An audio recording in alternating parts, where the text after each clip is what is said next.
This is Revathi. Welcome back to అందమైన కథల పొదిరిల్లు. మహర్షి episode number 151. Breakup చెప్పుకున్న గౌతమ్ తాన్యా మధ్య ఫోన్ కాల్ ఎలా స్టార్ట్ అయింది? కథలోకి వెళ్ళబోయే ముందు దయచేసి వీడియోకి ఒక లైక్ ఇవ్వండి. అలాగే హైప్ ఇచ్చి వీడియోని సపోర్ట్ చేయండి. రీసెంట్గా సూపర్ ఫ్యాన్స్ పార్క్ తీసుకున్న సీతా రాకోటి గారికి థ్యాంక్ యూ సో మచ్ అండి.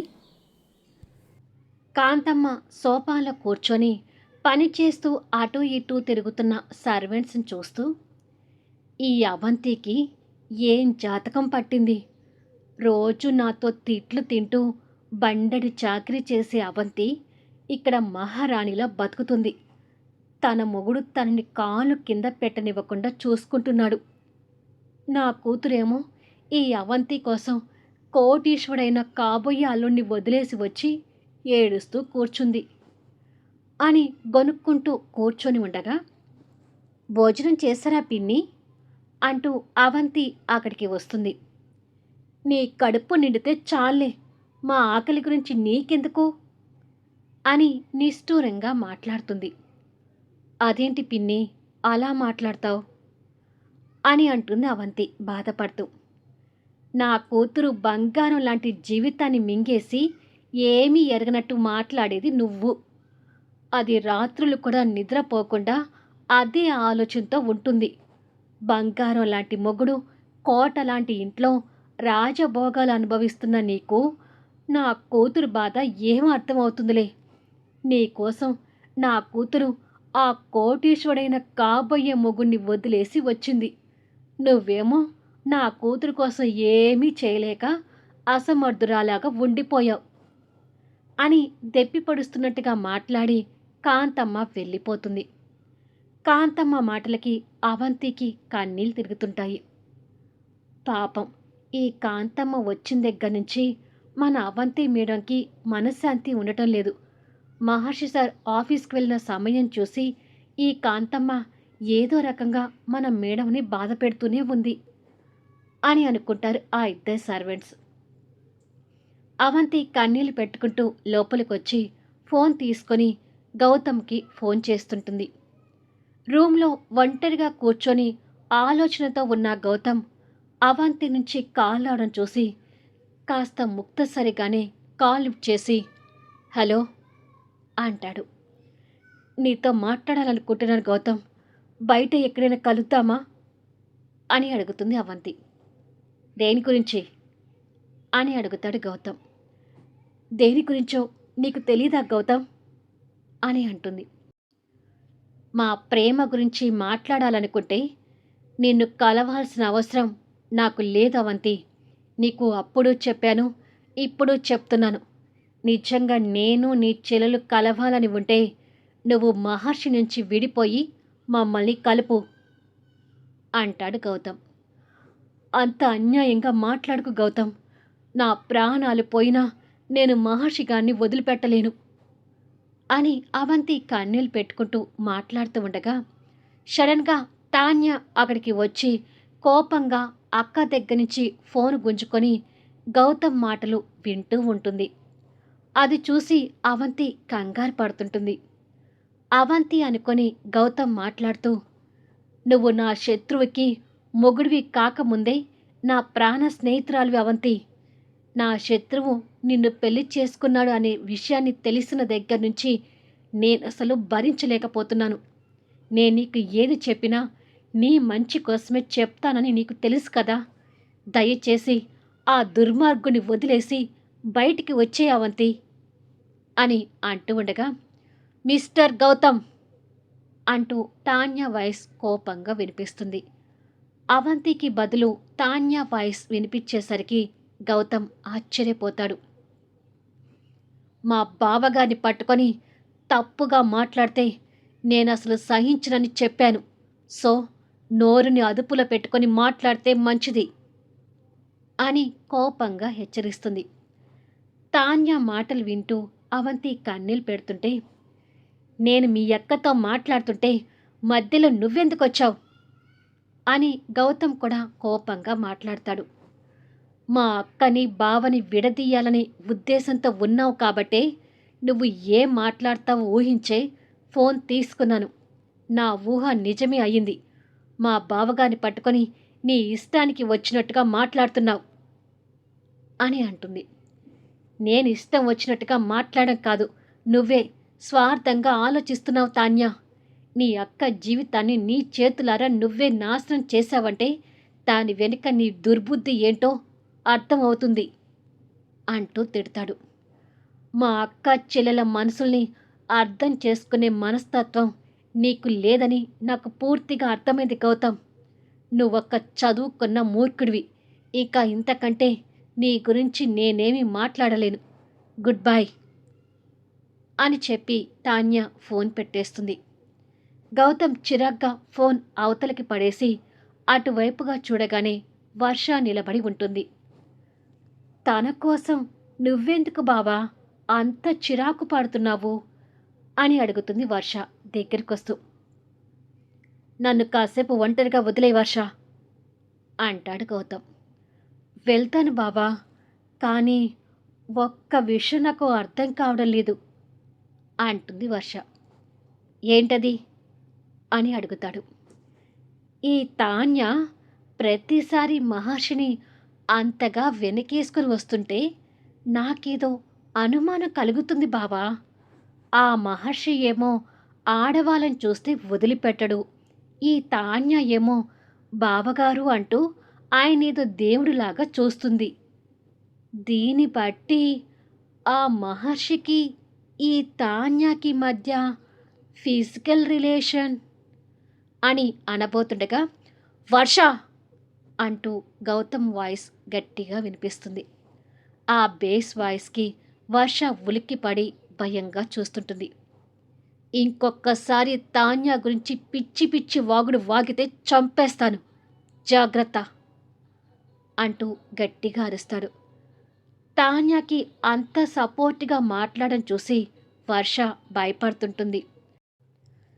తాన్య వాళ్ళ అక్క విషయంలో స్వార్థంగా ఆలోచించిందేమో, కానీ తన క్యారెక్టర్ ఏంటో నాకు బాగా తెలుసు.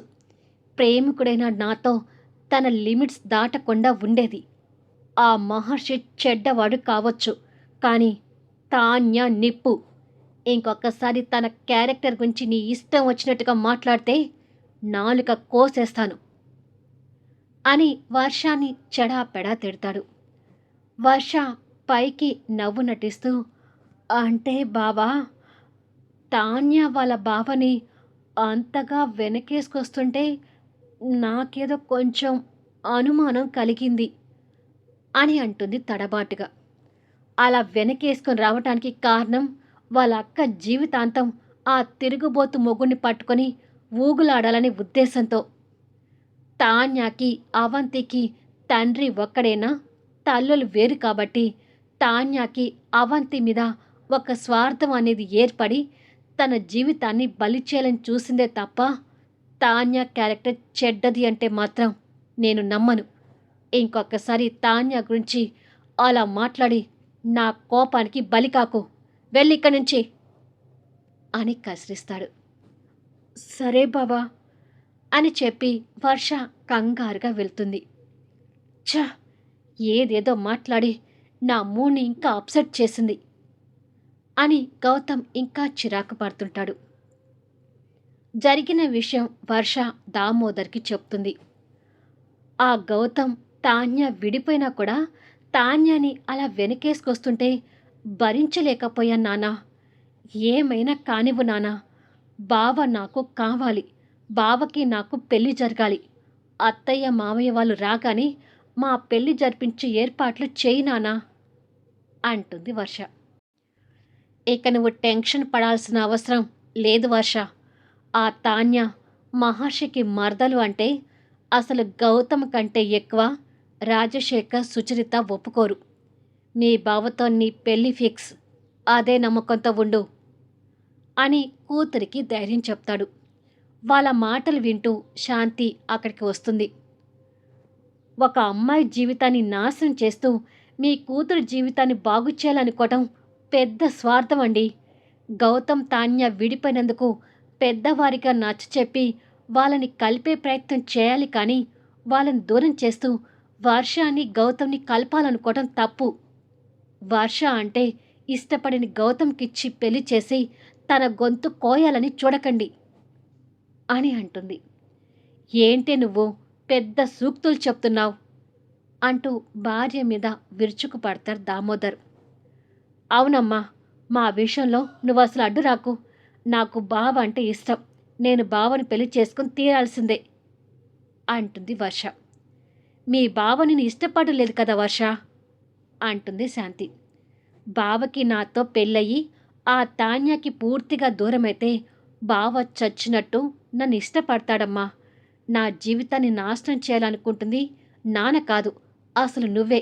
మా విషయంలో నువ్వు జోక్యం చేసుకోకుండా ఉంటే నా జీవితం చాలా బాగుంటుంది అని తల్లికి కోపంగా చెప్పి వర్ష అక్కడి నుంచి వెళ్ళిపోతుంది. విన్నావు కదా నా కూతురు మాటలు అంటాడు దామోదర్. కొడుకు జీవితం నాశనం అయిపోయి వాడు ఎక్కడ ఉన్నాడో కూడా తెలియడం లేదు. ఇప్పుడు దీని జీవితం కూడా నాశనం చేయాలని చూస్తున్నారు. ఎవరి కర్మకు ఎవరు బాధ్యులు, మీ ఇష్టం వచ్చినట్టుగా చేసుకోండి అని చెప్పి శాంతి కోపంగా వెళ్ళిపోతుంది. మరో 4 రోజుల్లో నా స్నేహితుడు వస్తున్నాడంట మహర్షి అని అంటాడు బెనర్జీ గారు క్యాబిన్లో మహర్షికి ఎదురుగా కూర్చొని.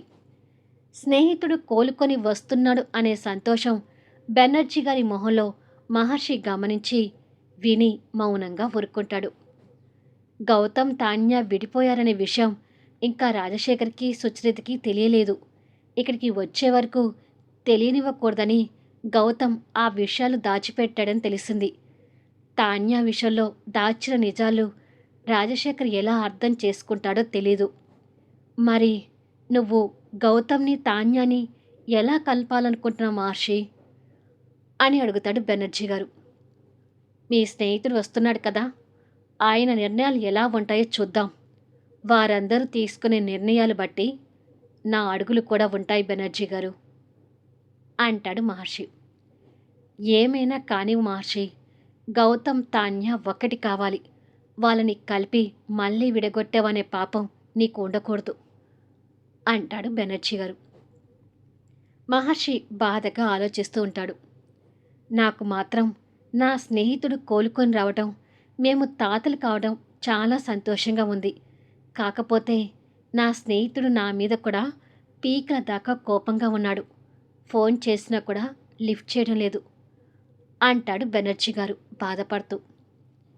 మీ స్నేహితుడు ఆ మూర్ఖత్వంతోనే కదా మా అమ్మ జీవితాన్ని నిలువున నాశనం చేశాడు అంటాడు మహర్షి రాజశేఖర్ గారి మీద ఉన్న కోపంతో.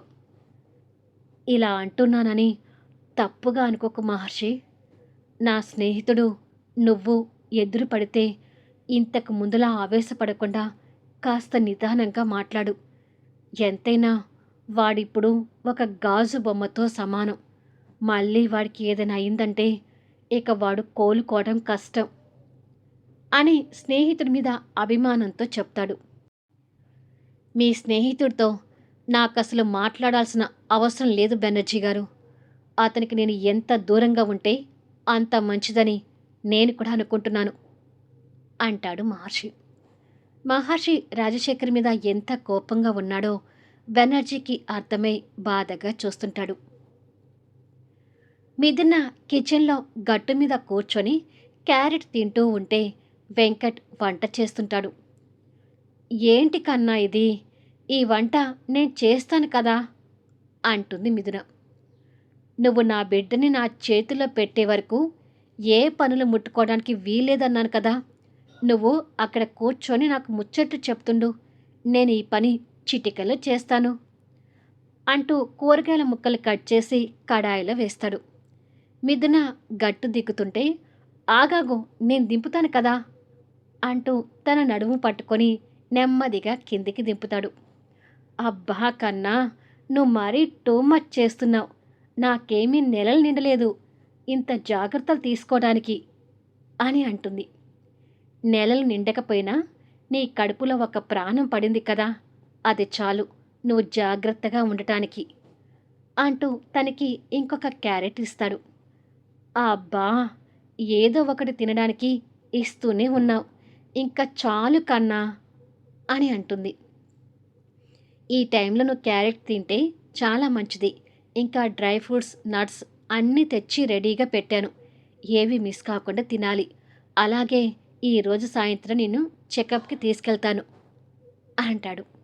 వెంకట్ మాటలకి మిథున సంతోషపడుతూ, మొదట్లో నిన్ను చూసి ఏంటో అనుకున్నాను కానీ నిజంగా నువ్వు ఎంత మంచివాడివో కన్నా అని అంటుంది. వెంకట్ వంట చేయటం పూర్తి చేసి స్టవ్ ఆఫ్ చేసి తన నడుం చుట్టూ చేతులు వేసి దగ్గరకు తీసుకొని, నేను మంచివాణ్ణని సింపుల్గా మాటలతో చెప్తే ఎలా చిన్ను అని అంటాడు. అయితే నా పెదవులతో చెప్తాను ఉండు అంటూ ప్రేమగా వెంకట్ అధరాలను అందుకుంటుంది. వెంకట్ కూడా ఆ తీయని మూమెంట్ని ఆస్వాదిస్తూ మిథునాన్ని ప్రేమగా హక్ చేసుకుంటాడు. కొన్ని సెకండ్ల పాటు వాళ్ళ అధరాలు పెనవేసుకుని పోతుంటాయి. తర్వాత వెంకట్ తన చీర కుర్చీల దగ్గర పొట్ట మీద చేపెట్టి ప్రేమగా తడుముతూ, నా బిడ్డ కదలికల్ని ఆస్వాదించాలని ఉంది మిథున. ఏ నెల నుంచి బిడ్డ కదలికలు మొదలవుతాయి అని ఆశగా అడుగుతాడు. 5వ నెల నుంచి స్టార్ట్ అవుతాయని అత్తయ్యగారు చెప్పారు వెంకట్ అని అంటుంది. అవునా, అంటే ఇప్పుడు నీకు 3వ నెల. ఇంకొక 2 నెలలో నా బిడ్డ కదలికని నేను ఆస్వాదిస్తానన్నమాట. ఆ క్షణమైతే ఇక నేను నిన్ను అస్సలు వదిలిపెట్టను. అవసరమైతే ఆఫీస్కి లాంగ్ లీవ్ పెట్టి నా బిడ్డ కదలికల్ని ఫీల్ అవుతూ ఉంటాను అంటాడు. వెంకట్ బిడ్డ మీద చూపించే ప్రేమకి మిథున సంతోషపడుతూ, నీకు ఆ ఛాన్స్ లేకపోవచ్చు వెంకట్. ఎందుకంటే 5వ నెల రాగానే మా అమ్మ నన్ను పుట్టింటికి తీసుకువెళ్తుందేమో.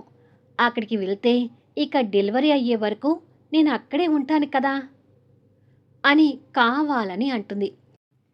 నో, నేను నిన్ను అస్సలు పంపించను. నీకు మన బిడ్డకి దూరమై నేను ఉండలేను. నువ్వు డెలివరీ కూడా నా దగ్గరే కావాలి.